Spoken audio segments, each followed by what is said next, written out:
This video is for Chapter 9 and predicting water flow due to osmosis. So osmosis, again, is the flow of water, and it will flow towards the salt concentration. So there are two ways to think about this.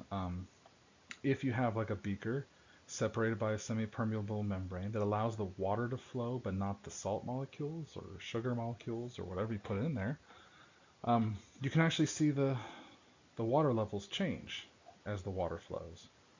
We're going to talk about here some red blood cells, but it would be same.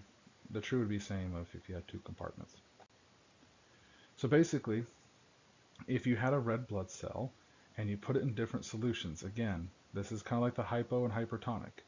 You're looking at the percent the red blood cells are. So if you have like, here's your red blood cell, and then, here's your water solution.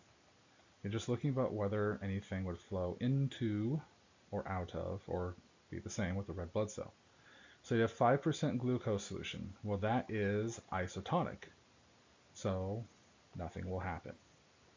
If you had a 1% glucose solution, right? Glucose in your red blood cells is 5%, so this is 5% glucose. If this is 1% glucose, water goes towards the higher concentration, so it will go in. And what you would see is the red blood cell then, as water is coming in and in and in, you would see the red blood cell get larger and larger and larger until eventually it bursts. And this would be called hemolysis, so that's B. If it was a 0.5%, so again, we'll do this. Here's your RBC, and here's your water solution.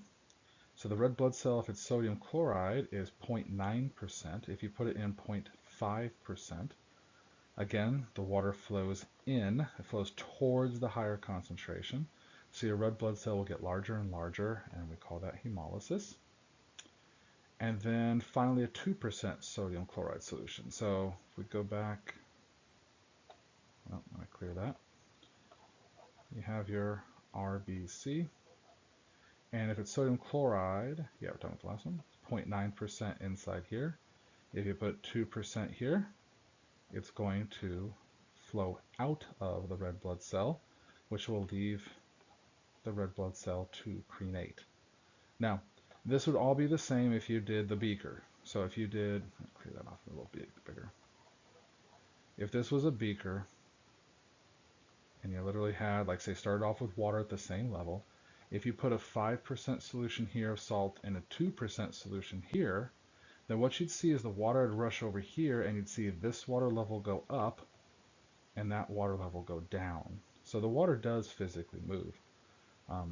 If you've ever seen people kill slugs with salt, this is what they're doing. Slug's skin is a semi-impermeable membrane, and when you put the salt on the outside of them, it creates a very hypertonic solution, a very high salt concentration, and all the water will flow out of the slug, and the slug will shrivel up.